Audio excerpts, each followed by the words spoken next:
So we're going to take a look at Roger hitting a slice. I want you to notice the angle of his racket face as he sets up. I also want you to notice the height that he starts the racket with. And I'm going to actually draw a little circle here at the top of the swing. And I'm going to draw a circle at contact. Notice the angle of the racket here. It's slightly open at contact, but not very far. It's mostly square. And I'm going to draw another circle after contact. The camera's moving a little bit, so this is kind of compressed a little bit, but I just want you to notice the general direction of swing going down through contact from top to the bottom, and the angle of the racket face. Notice how it's really close to square here, and on the way down, really close to square at contact, and then he continues down with that same angle. It's like a very predictable decline, or drop, like all the way from the top all the way down to the bottom. Is very consistent and steady. He's not doing anything extra or fancy, or he's not scooping the racket or flipping it, or he's just kind of pulling down and releasing. Now, the other part of it I want you to notice is as he sets up, look at how his shoulders are turned a little bit past his hips, so that as he goes towards the ball, he unwinds that coil with his shoulders. And so that rotation with his shoulders combined with the pull from his lead shoulder and the extension of his arm, that's what kind of provides the energy or the power to the shot. Okay, so when I watch your slices,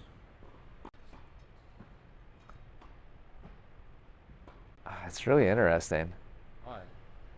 So you're getting the racket to almost behind the ball by the time you go forward to it. So you're pushing forwards a lot, which should mean that you should be getting a lot of speed and kind of penetration through the court. But because your racket is so open, remember what Roger's racket face was at contact? Yeah.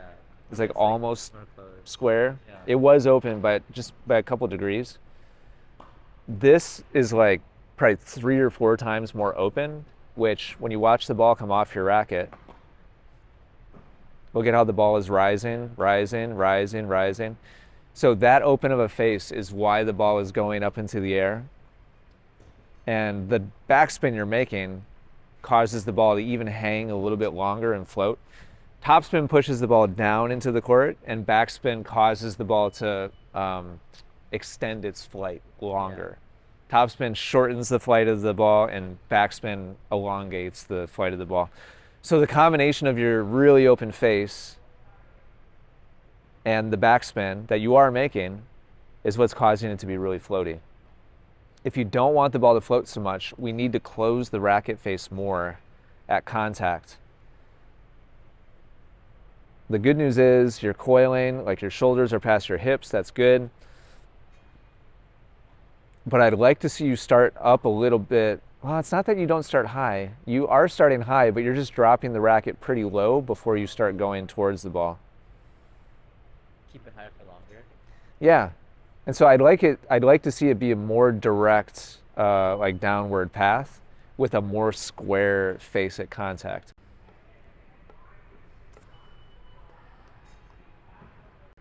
Your shoulders here are not past your hips. Yeah. And so you're kind of just going side on and just kind of cutting at the ball and chopping it. So there's lots of spin, but you're not really going through the ball very much. So yeah, I want to see your chest pointing towards the back corner, so that you're pulling around much more strongly. Yeah. So 2 things here: additional coil, more direct path towards the ball instead of dropping first and then going forwards. I said 2, didn't I? 3 things. And number 3, closing the racket face more. If we do all 3 of those things, the ball is going to stay lower and it's going to travel through the court more aggressively. Yeah, so let's do that. I bet you can pick up on it pretty fast. Let's start off in the middle of the service line. And I'd like to see you do some slow shadow swings where you check all three of those boxes. Number one, we want more coil with the chest. Number two, from that coil position, we're going to start going directly towards contact. And then number three is by contact, we want the racket to be square, very close to square. Yep. It's going to feel like you're really overdoing it. That's fine for now. So check out how you're moving now. Here's the last one that you just did. Chest is going towards the back corner. Racket's still starting high. And now we're going directly down towards contact. Do you think my body goes down too much? Yeah, I don't know. Yeah, I'm not a huge fan, honestly. I don't think there's a reason for you to have to tilt your shoulders so much.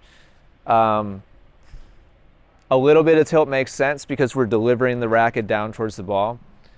Let's look at Roger real quick. I bet he's not level. I bet you there is a little bit of slant, but you're pretty angled. So he does have some slant, but it's not a lot.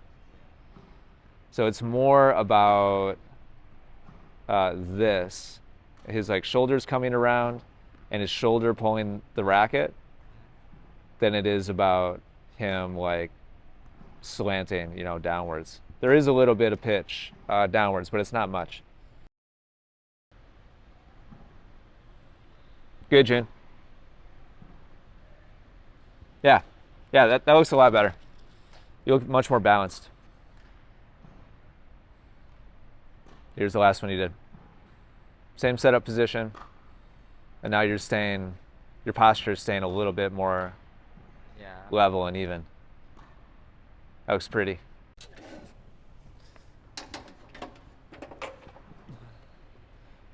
Two more practice ones, please.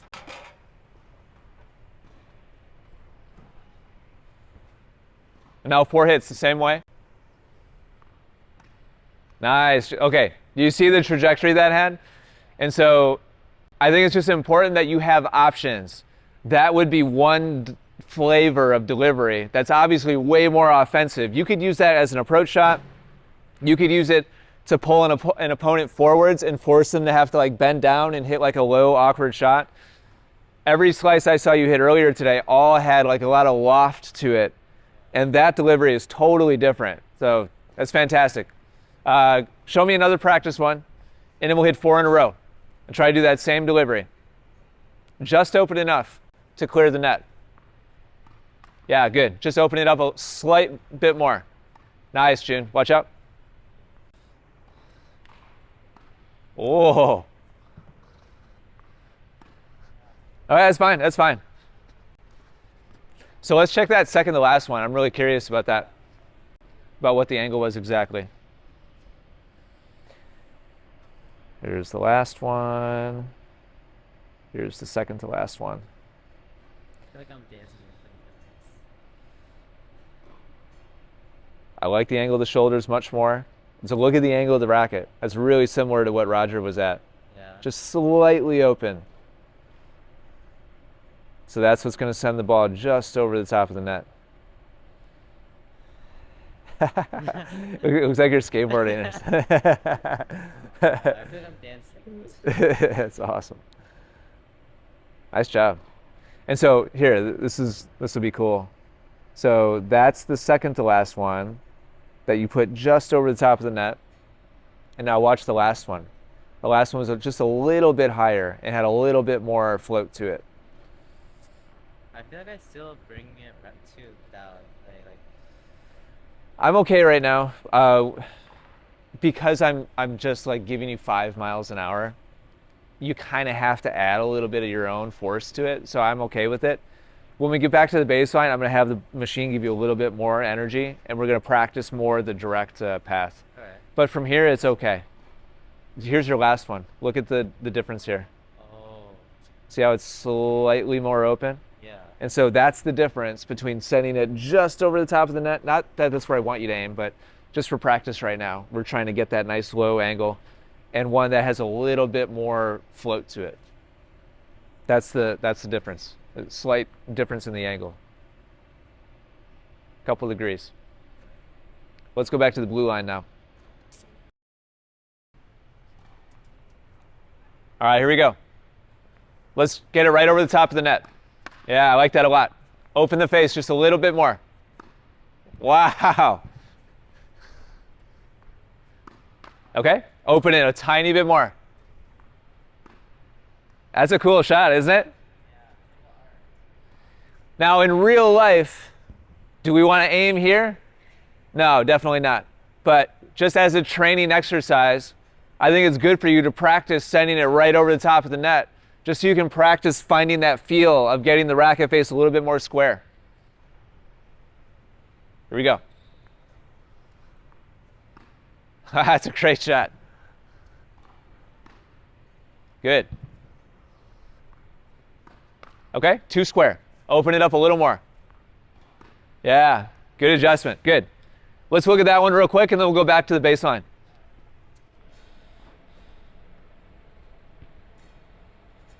So there's the angle.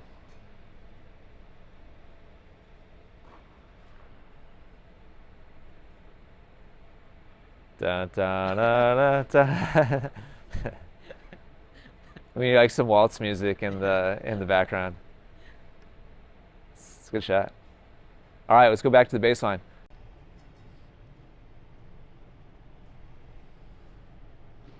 All right, 4 hits. Close the racket face a little bit more. It's still too open. Still too open. Come on, hit the net. Close the face. Still too open. Ready? Good job. That's nice. That's nice. Do that one again. Really nice, June. Yeah, there we go. There we go. Now again, we wouldn't necessarily do this like in real life, like actually aim that low. But when you try to hit a little bit more aggressive one, where you aim like maybe a foot over the net or a foot and a half over the net, you're gonna hit some that just barely like zip over the top like that. It's a fun shot to hit. So let's check out what this is looking like. Good, nice job. This is the last one that you just hit. So that cleared the net up by like 3 or 4 inches or something like that. Great. So no more floaty, like sitting shots. Now you're putting it through the court really confidently. I'd like to see you go halfway in between. I don't want you to go all the way back to the high floaty sitting ones, but let's have it be like a foot and a half over the net with some decent like penetration and movement through the court. So not 4 feet over the net, but like a foot and a half or 2 feet. 2 practice ones. Here we go. Really nice, good. Way too open. Close the racket face. That's really nice, really nice. Yeah, good. Nice.